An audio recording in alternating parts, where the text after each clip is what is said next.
Hello everyone, this is Sudhir and welcome to our YouTube channel. Today we discuss next topic integration of princely state. Integration का मतलब होता है विलय. Princely state मतलब जो रजवाड़े थे उनका भारत के अंदर विलय कैसे हुआ, ये जो टॉपिक है वो डिस्कस करेंगे. पिछली जो क्लास थी उसके अंदर हमने जो कंसिक्वेंस है, जो पार्टीशन है, वो जो टॉपिक था वो हमारा कंप्लीट हो चुका है. और ये हमारा जो नेक्स्ट जो पोर्शन है वो स्टार्ट होता है प्रिंसली स्टेट का. उम्मीद करता हूँ कि पीछे जो कराया गया था आपको समझ आया होगा और ऐसे ही मैं आपको आगे है वो कराऊंगा. जिसको हमारा ये बैच लेना है, बैच को परचेज करना है, तो इस चैप्टर की जो डेमो फर्स्ट वीडियो है उसको जाकर देखें. कैसे बैच को परचेज करना है, कैसे लेना है, कैसे क्या आपको पढ़ाया जाएगा, वो आप देख सकते हैं. वहाँ पे आपको सारी की सारी जो डिटेल है वो दी गई हैं. चलिए स्टार्ट करते हैं. ये डेमो नंबर क्लास हमारी 6th है. बिफोर 1947, 1947 से पहले British India divided into 2 parts.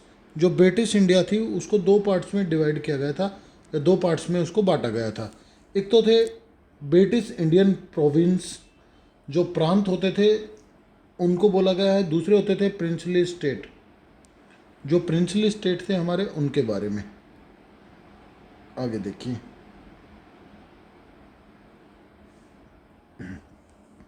British Indian province ये कौन से होते थे? Were directly under the control of the British government. जो डायरेक्टली जिनको ब्रिटिश जो गवर्नमेंट है वो अपने अंडर या उनको अपने आप जो कंट्रोल करती थी, जो नियंत्रण में करती थी, उसी को कहा गया है क्या? British Indian province.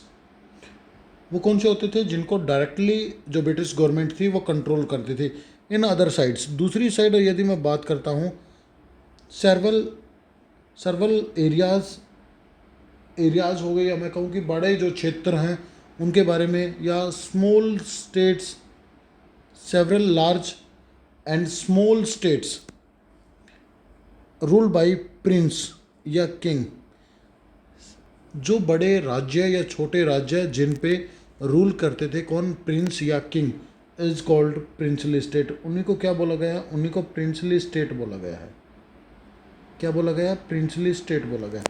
Princely state क्या होते हैं? प्रिंसली स्टेट वो स्टेट होते हैं जिनमें क्या होता था? राजा या महाराजा क्या करते थे? रूल करते थे. उसी को प्रिंसली स्टेट है वो बोला गया है. चलिए आगे बात करते हैं.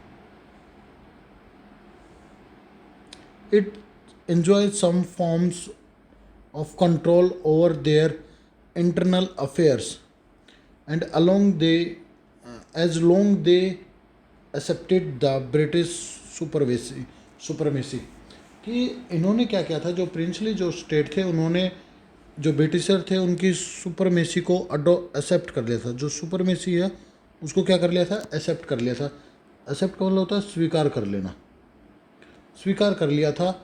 और जो उनके जो इंटरनल जो अफेयर्स थे, आंतरिक जो मामले थे, उन पे वो जो राजा थे या जो महाराजा थे या जो किंग थे वो कंट्रोल करते थे. वही क्या करते थे? उसको कंट्रोल करते थे. प्रिंसली स्टेट कवर, जो प्रिंसली जो स्टेट है उसने कवर कर रखा था कितना? 1/3 part of the land area of British Indian empire. जो ब्रिटिश इंडिया एम्पायर था उसमें लगभग 1/3 जो पोर्शन है वो कवर कर रखा था.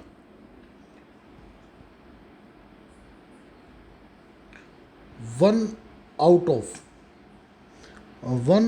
Of 4 Indian lived under the princely state rule.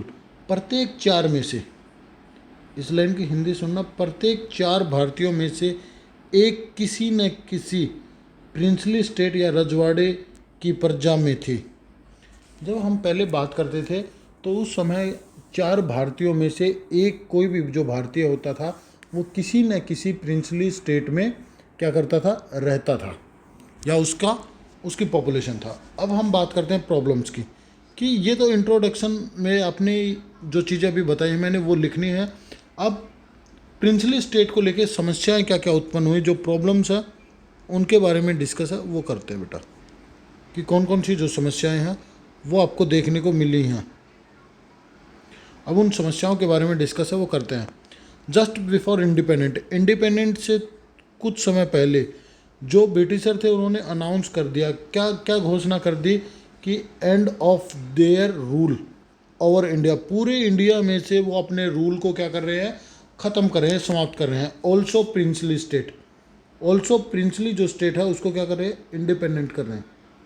पूरे के पूरे जो ब्रिटिश प्रोविंस थे उनको आज़ाद कर रहे थे, और उसके साथ साथ किसको, जो प्रिंसली स्टेट होते हैं उनको भी क्या कर रहे थे, वो आज़ाद कर रहे थे। अब हम बात करें कि हमारे देश में टोटल जो प्रिंसली स्टेट थी वो कितनी थी, 565 प्रिंसली स्टेट थी। और ब्रिटिश गवर्नमेंट ने अनाउंस किया, क्या अनाउंस किया ब्रिटिश गवर्नमेंट ने ये अनाउंस किया, British government announce princely state was free to join, वो फ्री हैं, उनके ऊपर कोई प्रेशर नहीं है और वो फ्री टू ज्वाइन, आप वो ज्वाइन कर सकती हैं। फ्री टू ज्वाइन किसको, या तो आप इंडिया को ज्वाइन कर लीजिए, या पाकिस्तान को ज्वाइन कर लीजिए, या रिमेन इंडिपेंडेंट, या आप आज़ाद रहिए। ठीक है, 3 चीज़ें बताई गई, या तो आप आज़ाद रहिए, या आप पाकिस्तान को ज्वाइन कर लीजिए, या आप इंडिया को ज्वाइन कर लीजिए। ये 3 जो शर्तें थी वो उनके सामने रखी गई, किसके सामने, प्रिंसली स्टेट के पास। और उनके पास कोई प्रेशर नहीं था, वो फ्री थे, इंडिपेंडेंट थे, कि आप किसी भी देश के अंदर जा सकते हो या remain independent. This decision was left not to the peoples, ये जो डिसीजन था वो लोगों के ऊपर नहीं था, ये जो डिसीजन है वो वहाँ के लोगों के ऊपर नहीं छोड़ा गया। ठीक है ना, वॉज लेफ्ट नोट, नहीं छोड़ा गया वहाँ की जनता के ऊपर, या यहाँ पे पीपल का मतलब होता है प्रजा, जो वहाँ पे जो लोग रह रहे थे उनके ऊपर नहीं छोड़ा गया। This decision taken by king, ये जो डिसीजन है वो वहाँ के जो राजा थे या जो प्रिंस थे उसके द्वारा लिया जाएगा, ऑफ द प्रिंसली स्टेट, जो प्रिंसली जो स्टेट थे उसके जो राजा थे या जो प्रिंस थे उसके द्वारा ये डिसीजन लिया जाएगा। क्या डिसीजन, कि वो इंडिया में शामिल होना चाहते हैं या पाकिस्तान में, या इंडिपेंडेंट होना चाहते हैं। ये जो डिसीजन था वो किसके ऊपर डिपेंडेंट था, ये वहाँ के राजा के ऊपर डिपेंडेंट था, न कि वहाँ की जनता के ऊपर। It was a serious problem, ये है एक गंभीर समस्या थी। It was a very serious problem, यह एक गंभीर समस्या थी, एक काफ़ी गंभीर समस्या है वो आपको देखने को मिलेगी ये, या एक गंभीर समस्या थी ये। The problem start very soon, और ये जो समस्या था वो काफ़ी जल्दी ही शुरू होने वाली थी। जैसे ही अंग्रेज़ों ने इस चीज़ को अनाउंस किया कि भाई आप किसी भी देश के अंदर या आप इंडिपेंडेंट रह सकते हो, तो ये जो समस्या थी वो काफ़ी बड़ी थी और वो काफ़ी जल्दी आने वाली थी या जल्दी शुरू होने वाली थी।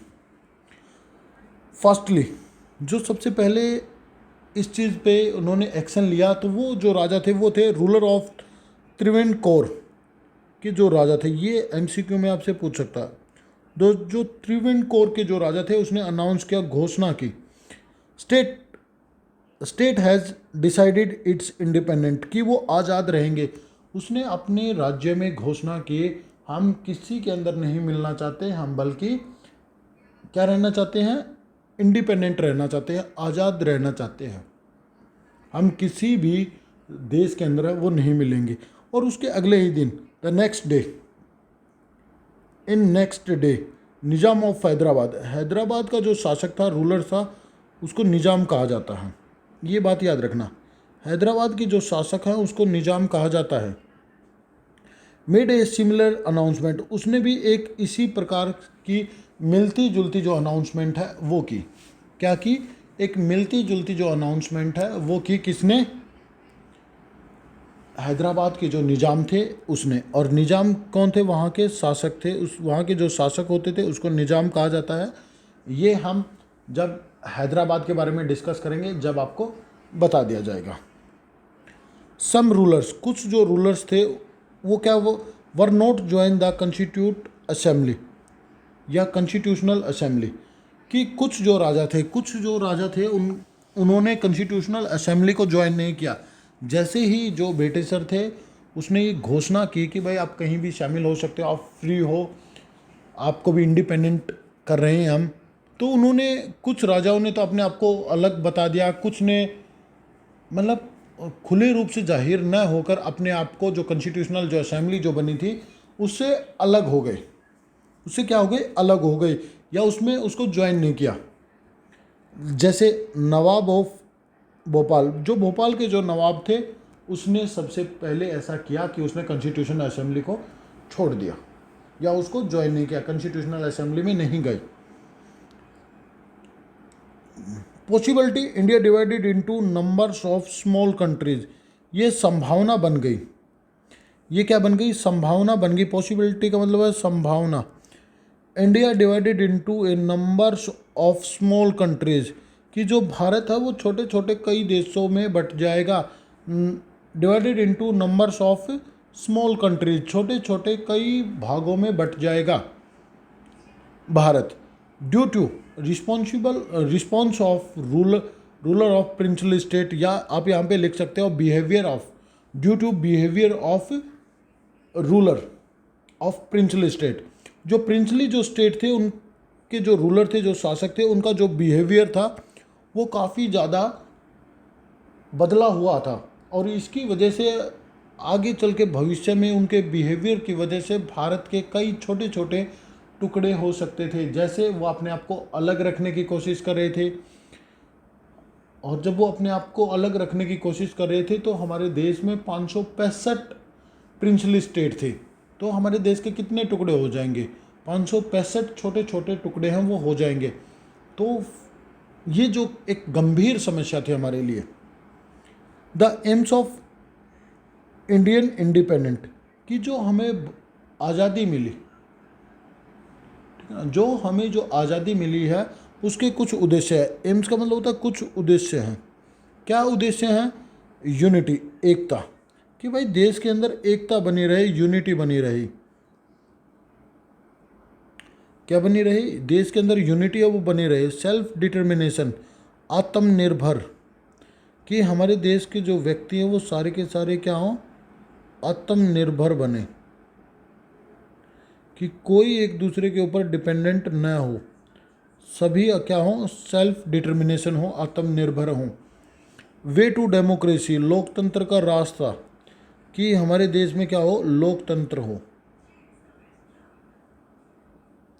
क्या हो, लोकतंत्र हो। लोकतंत्र को अडॉप्ट करने के बारे में कहा गया कि जैसे ही हम आज़ाद हो जाएंगे तो सभी लोगों को अधिकार है वो दिया जाएगा।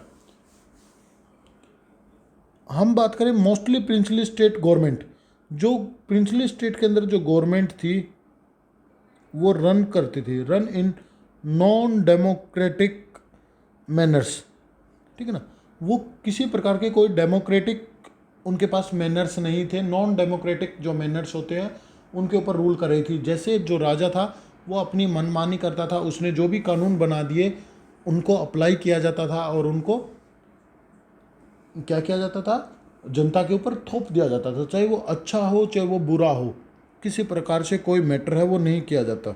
और न ही उनके पास नॉट गिवन डेमोक्रेटिक राइट्स, और न ही उनको लोकतांत्रिक अधिकार दे रखे थे। न ही किसी प्रकार के डेमोक्रेटिक राइट्स का मतलब होता है लोकतांत्रिक अधिकार। न ही उनके पास किसी प्रकार के, वहाँ की जो जनता थी, वहाँ के जो पीपल्स थे या जो पॉपुलेशन थी, उनको किसी प्रकार के लोकतांत्रिक अधिकार नहीं दे रखे थे। जैसे वोट डालने का अधिकार, राजा के खिलाफ बोलने का अधिकार, इस प्रकार के जो राइट्स हैं वो दे नहीं रखे थे। समझ आई बात। इस प्रकार के कोई भी जो अधिकार हैं, कोई भी जो राइट्स हैं वो दे नहीं रखे थे, और जिसकी वजह से वहाँ पे नॉन डेमोक्रेटिक मैनर्स में जो रूल है वो किया जा रहा था। क्लियर हुआ इतना बेटा। यहाँ पे हमारा 2 टॉपिक कंप्लीट हो गए हैं। अब हम अगली जो वीडियो होगी, अगली जो डेमो क्लास होगी, उसमें हम जो डिस्कस करेंगे वो आपके साथ कौन सा करेंगे, वो करेंगे आपके साथ अप्रोच ऑफ गवर्नमेंट, या गवर्नमेंट की अप्रोच क्या है, गवर्नमेंट का नज़रिया क्या है, गवर्नमेंट ने उसने किस वे में उस चीज़ को देखा है, उस चीज़ के बारे में डिस्कस है वो करेंगे। उम्मीद करता हूँ आपको समझ आया होगा। फिर भी कोई डाउट है तो आप मेरे से कमेंट करके पूछ सकते हो। और मिलते हैं नेक्स्ट डेमो क्लास में। उम्मीद करता हूँ समझ आया होगा। और जब तक के लिए thank you and thank you very much बेटा।